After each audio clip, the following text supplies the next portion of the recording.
When he was 2 years old, I dreamed he was mauled by a tiger.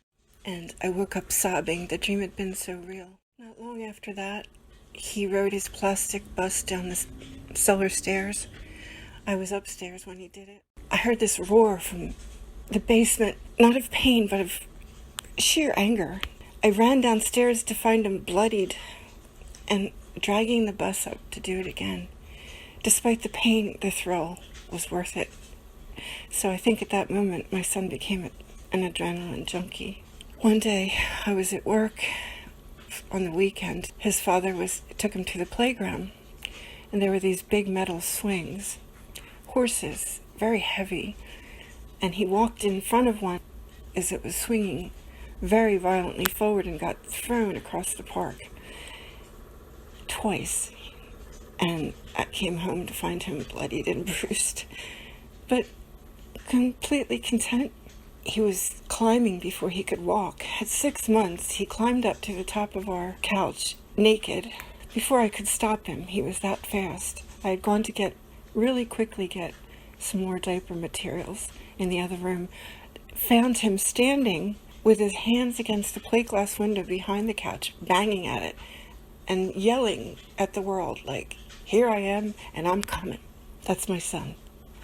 When he was maybe 14, he climbed to the top of the tree in front of our house. It was a very tall tree next to the railroad tracks. Underneath was cement and gravel.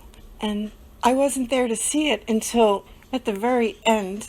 I came out of the house and I yelled at him to get down. And as he climbed down, maybe because he had a stern audience, he lost his footing and fell. It looked like 50 feet. It was probably more like 20, but straight for the concrete, with his arms spread out, backwards. That moment is suspended in time, his body falling. And a branch at the bottom, like 2 arms, caught him, maybe 5 feet from the ground. And he was stunned and shocked and bruised a little, but he was alive and he didn't get hurt. And nothing ever stopped him. When he was away and traveling so extensively in 2015, he came to visit me. And he told me a story of one of the things that happened to him in Colorado. He got stuck on a mountain in a blizzard a couple days, which is in Colorado. He didn't have much to eat. He had very little water, and he couldn't get out. At night, he could hear things outside of the truck. In the morning, when he went out, when the blizzard stopped, there was big paw tracks like wolves he thought it was probably wolves. He managed to walk to a road and flag someone down, but by the time he did, he was so weak. And I don't know how he got his truck out, but he somehow managed to. And right before he came home, he got into an accident that completely totaled his SUV. I mean, completely. It flipped 3 times because he was cut off in an icy storm by a tractor trailer. He bumped his head, but he was otherwise fine. And he flagged down someone, and he got checked out at the hospital.